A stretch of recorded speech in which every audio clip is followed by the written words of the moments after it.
اور وزرائے خارجہ کے 48ویں اجلاس کی میزبانی کے منتظر ہیں۔ تفصیلات کے مطابق OIC وزرائے خارجہ اجلاس کے انتظامات کو حتمی شکل دینے کے لیے اجلاس ہوا۔ وزیر خارجہ شاہ محمود قریشی نے اجلاس کی صدارت کی، جس میں سیکریٹری خارجہ سہیل محمود، سیکریٹری داخلہ یوسف نسیم کھوکر، اسپیشل سیکریٹری خارجہ چیئرمین CDA IG اسلام آباد نے شرکت کی۔ اجلاس میں فول پروف سیکیورٹی انتظامات کے حوالے سے وزیر خارجہ کو بریفنگ دی۔ شاہ محمود قریشی نے اجلاس کے انتظامات پر اطمینان کا اظہار کیا۔ شاہ محمود قریشی نے مزید کہا کہ پاکستان OIC اجلاس کی میزبانی کو بہت بڑا اعزاز سمجھتا ہے۔ پاکستان سفارتی محاذ پر ایک بار پھر دنیا کی توجہ کا مرکز بننے جا رہا ہے۔ مولانا فضل الرحمان کے 23 مارچ کو لانگ مارچ کے اعلان کے بعد معاون خصوصی ڈاکٹر شہباز گل نے اپنے پیغام میں کہا، پاکستان تحریک انصاف کے یوتھ ونگ کے اراکین تیار رہیں، لانگ مارچ کر کے ڈی چوک پر قبضہ کیا جائے۔ فضل الرحمان 27 مارچ کے جلسے کو ناکام بنانا چاہتے ہیں۔ مزید جانتے ہیں اس رپورٹ میں۔ میڈیا سے گفتگو کرتے ہوئے مولانا فضل الرحمان نے کہا کہ متحدہ اپوزیشن کے قائدین کا مشترکہ اجلاس ہوا، جس میں فیصلہ کیا گیا کہ 23 مارچ کو اعلان کردہ لانگ مارچ کا آغاز ہو جائے گا۔ ملک بھر سے کارکنان اسلام آباد کے لیے روانہ ہو جائیں۔ مولانا فضل الرحمان کی جانب سے 23 مارچ کو لانگ مارچ کے اعلان کے بعد معاون خصوصی ڈاکٹر شہباز گل نے سماجی رابطے کی ویب سائٹ ٹویٹر پر اپنے پیغام میں کہا کہ پاکستان تحریک انصاف کے یوتھ ونگ کے اراکین تیار رہیں، فضل الرحمان کا نیا فتنہ ہے۔ فضل الرحمان 27 مارچ کے جلسے کو ناکام بنانا چاہتے ہیں۔ شہباز گل نے ہدایت کی کہ یوتھ ونگ ڈی چوک پر پہلے ہی اپنا پروگرام شروع کرے گی۔ جلسے کی تیاری کے لیے 24 مارچ سے ہی ڈی چوک میں خیمے لگانا شروع کریں گے۔ دوسری جانب شاہ محمود قریشی کا کہنا تھا کہ اپوزیشن کہتی ہے ہمارے پاس نمبرز پورے ہیں تو اسلام آباد میں دھرنوں کی کیا ضرورت، نمبر پورے ہوتے تو یہ سڑکوں پر نہ آتے۔ انہوں نے کہا کہ لانگ مارچ کرنے والوں کو آئندہ بھی نہیں روکا جائے گا، ارکان کو دھمکی دینے، رکاوٹیں ڈالنے کا کوئی ارادہ نہیں۔ Army chief general Qamar Javed Bajwa نے مستقبل کے میدان جنگ کے چیلنجوں سے نمٹنے کے لیے جدید ترین ہتھیاروں کے نظام کی شمولیت پر اطمینان کا اظہار کرتے ہوئے کہا، ان جدید ترین گنز کی شمولیت سے رینج، جنگی میدان میں نقل و حرکت اور درستگی کے ساتھ دشمن کو نشانہ بنانے کی صلاحیت بڑھے گی۔ اس حوالے سے مزید جانتے ہیں۔ Army chief general Qamar Javed Bajwa نے state of the art weapons system کی شمولیت پر اطمینان کا اظہار کرتے ہوئے کہا کہ نئے ہتھیاروں کی شمولیت سے مستقبل کے جنگی چیلنجز سے نمٹنے میں مدد ملے گی۔ تفصیلات کے مطابق پاکستانی فوج کے شعبہ تعلقات عامہ کی جانب سے بیان میں کہا گیا ہے کہ army chief general Qamar Javed Bajwa نے لاہور کا دورہ کیا، جہاں انہوں نے SH-15 آرٹلری گنز کی شمولیت کی تقریب میں شرکت کی۔ ISPR کے مطابق آرمی چیف نے لمس کے اساتذہ اور طلباء سے تبادلہ خیال کیا اور مستقبل کی قومی قیادت تیار کرنے میں لمس کے کردار کو سراہا۔ جنرل قمر جاوید باجوہ کا کہنا تھا کہ پاکستان باصلاحیت نوجوانوں کی دولت سے مالا مال ہے۔ انسانی وسائل کی ترقی، جدت، ٹیکنالوجی ترقی کے لیے انتہائی اہم ہے۔ صوبہ سندھ کی ٹاسک فورس نے جانوروں میں لمپی اسکن بیماری کے اعداد و شمار جاری کر دیے۔ مزید 318 متاثرہ جانور سامنے آ گئے۔ مزید جانتے ہیں اس رپورٹ میں۔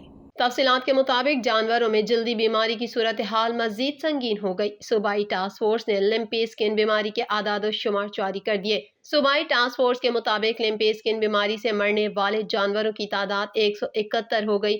جلدی بیماری سے ایک روز میں مزید 9 جانور مر گئے۔ بیمار جانوروں کی تعداد میں بھی مزید اضافہ ہو گیا۔ جانوروں کے 318 نئے کیسز سامنے آئے ہیں، جس کے بعد متاثرہ جانوروں کی تعداد 25,266 سے تجاوز کر گئی۔ بیمار جانوروں کی تعداد سب سے زیادہ کراچی میں ہے، جہاں 15,899 جانور متاثر ہیں۔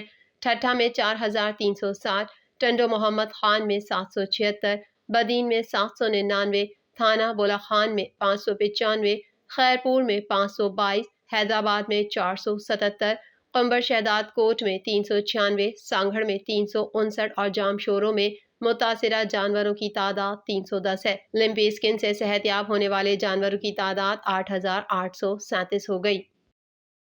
سیکیورٹی ذرائع کے مطابق سبی کی تحصیل سانگان میں سیکیورٹی فورسز کے قافلے پر دیسی ساختہ بم کا دھماکہ ہوا، جس کے نتیجے میں 4 FC اہلکار شہید اور 6 شدید زخمی ہو گئے۔ مزید جانتے ہیں اس رپورٹ میں۔ بلوچستان کے علاقے سبی میں بم دھماکے میں 4 FC اہلکار شہید اور 6 شدید زخمی ہو گئے۔ سیکیورٹی ذرائع کے مطابق سبی کی تحصیل سانگان میں سیکیورٹی فورسز کے قافلے پر دیسی ساختہ بم کا دھماکہ ہوا، جس کے نتیجے میں 4 FCC اہلکار شہید اور 6 شدید زخمی ہو گئے۔ شہید اور زخمی ہونے والے فرنٹیئر کور کے اہلکاروں کو ایئر ایمبولینس کے ذریعے کمبائنڈ ملٹری اسپتال سبی منتقل کر دیا گیا۔ زخمی ہونے والے تمام 6 اہلکاروں کی حالت تشویشناک بتائی جاتی ہے۔ واقعے کی اطلاع ملتے ہی سیکیورٹی فورسز نے جائے وقوع پر پہنچ کر علاقے کو گھیرے میں لے لیا اور سرچ آپریشن شروع کر دیا ہے۔ واضح رہے کہ 8 مارچ کو بھی سبی میں جیل روڈ پر بم دھماکے میں 7 افراد جاں بحق اور 35 زخمی ہو گئے تھے۔ مزید خبریں بھی بلیٹن کا حصہ ہوں گی مگر اس بریک کے بعد۔